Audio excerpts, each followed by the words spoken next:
नमस्कार दोस्तों, स्वागत है आपका आरएस के क्लासेस के ऑडियो आर्टिकल में। आज का हमारा विषय है भारत में बढ़ती प्राकृतिक आपदाएं। बीते कुछ वर्षों में भारत ने अनेक भीषण प्राकृतिक आपदाओं का सामना किया है। कहीं अत्यधिक वर्षा और बाढ़, तो कहीं चक्रवात, भूकंप, भूस्खलन और लू का प्रकोप।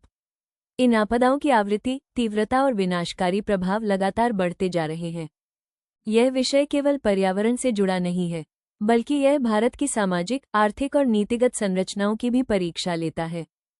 आइए इस विषय को विस्तार से समझते हैं। प्राकृतिक आपदाओं का स्वरूप और उदाहरण।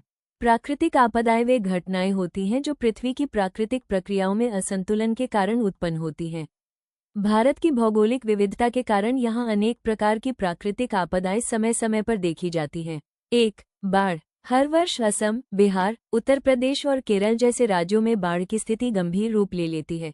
वर्ष 2018 की केरल बाढ़ को 100 वर्षों की सबसे भीषण बाढ़ माना गया। 2. भूकंप। भारत का लगभग 2/3 भूभाग भूकंप की दृष्टि से संवेदनशील माना गया है। विशेषकर उत्तर भारत, उत्तर पूर्व और हिमालयी क्षेत्र भूकंप संभावित जोन में आते हैं।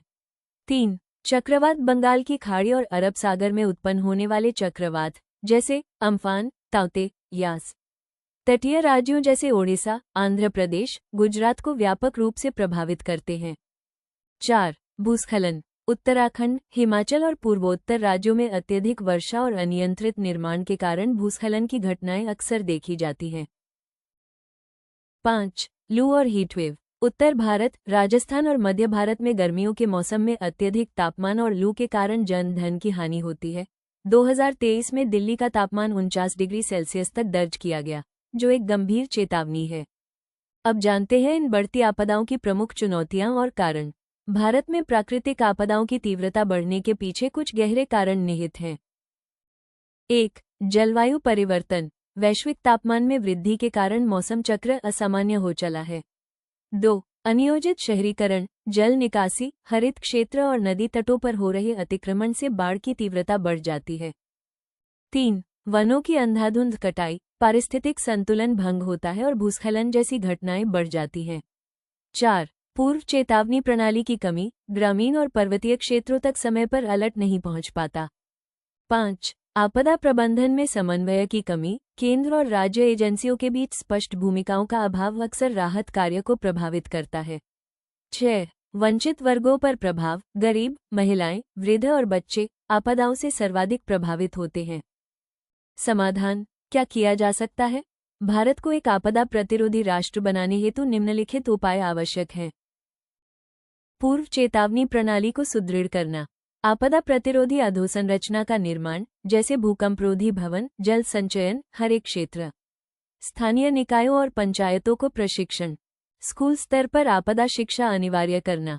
एनडीएमए व सेंडाई फ्रेमवर्क के दिशानिर्देशों का सख्ती से पालन। जन सहभागिता और मॉक ड्रिल्स को नियमित बनाना। जब तक प्रशासन, नागरिक समाज और जनता तीनों की सहभागिता नहीं होगी, तब तक आपदाओं से निपटना एकतरफा प्रयास ही रहेगा। निष्कर्ष। भारत में प्राकृतिक आपदाओं की आवृत्ति और तीव्रता का बढ़ना न केवल जलवायु परिवर्तन का परिणाम है, बल्कि यह हमारी नीति, योजना और व्यवहार में आई कमजोरियों का भी प्रतिबिंब है। इस चुनौती से पार पाने के लिए बहुस्तरीय रणनीति, सामुदायिक सशक्तिकरण और पूर्व तैयारी ही एकमात्र विकल्प हैं। आपदा के बाद की राहत से अधिक आवश्यक होती है आपदा से पहले की तैयारी। मुख्य परीक्षा हेतु संभावित प्रश्न। यूपीएससी, यूपीपीसीएस मेंस प्रश्न। भारत में प्राकृतिक आपदाओं की आवृत्ति एवं तीव्रता में हो रही वृद्धि के कारणों का विश्लेषण कीजिए। साथ ही आपदा प्रबंधन व्यवस्था को प्रभावी बनाने के लिए सुझाए जाने वाले उपायों की चर्चा कीजिए। प्रारंभिक परीक्षा हेतु संभावित प्रश्न। यूपीएससी प्रीलिम्स 2026 प्रश्न। निम्नलिखित में से कौन सी घटना मानवजनित आपदा का उदाहरण मानी जा सकती है? विकल्प ए, मानसून की भारी वर्षा से बाढ़। विकल्प बी, भूकंप के कारण भूस्खलन। विकल्प सी, औद्योगिक संयंत्र से गैस रिसाव और जनहानि। विकल्प डी, चक्रवात के कारण समुद्री जल का तटीय क्षेत्रों में प्रवेश। सही उत्तर सी, औद्योगिक संयंत्र से गैस रिसाव और जनहानि। तो दोस्तों, आज का ये था ऑडियो आर्टिकल। उम्मीद है आपको इससे विषय की गहराई को समझने में मदद मिली होगी। ऐसे ही और गंभीर व उपयोगी विषयों के लिए जुड़े रहिए आरएस के क्लासेस के साथ। हमारे चैनल को लाइक, शेयर और सब्सक्राइब करना ना भूलें। जय हिंद।